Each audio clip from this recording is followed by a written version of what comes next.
यो त ननिकाल्नु है फेरि कालो बोको छ धेरै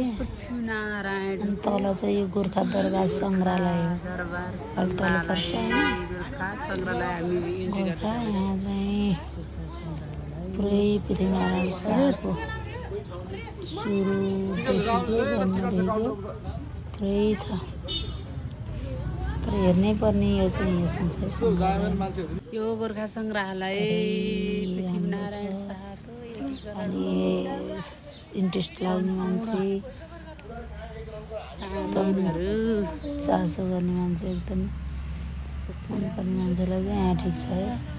भिजिट गर्न आउनु होला दामी छ हजुर हजुर कता जानु भयो गोर्खा दरबार सङ्ग्रहालय पृथ्वीनारायण शाहको एकीकरणदेखिको सबै कुरा छ यसमा रहेछ र हामीले हेऱ्यौँ ऐतिहासिक धार्मिक ले भरि पुरा ल भित्रै पो रहेछ त नि क्याम त यो त ए हो महँगो रहेछ नि त अहिले नबोल म त 260 को पैसा पैसा लिन नहुन्छ पैसा लिन्छ नि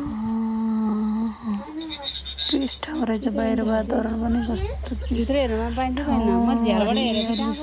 कहिले कहिले पो रहेछ भनेर यो चाहिँ गोर्खा दरबारकै तल झर्दाखेरि है ठाउँ कस्तो राम्रो दामी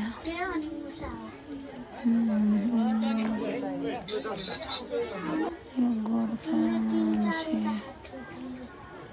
दुईटा बाटो छ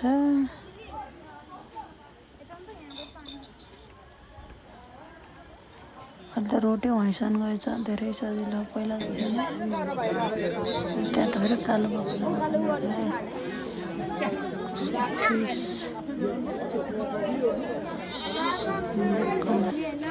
अष्टमी दिन धेरै मान्छेले जान्छन् कालीलाई कालो बोका भन्नाले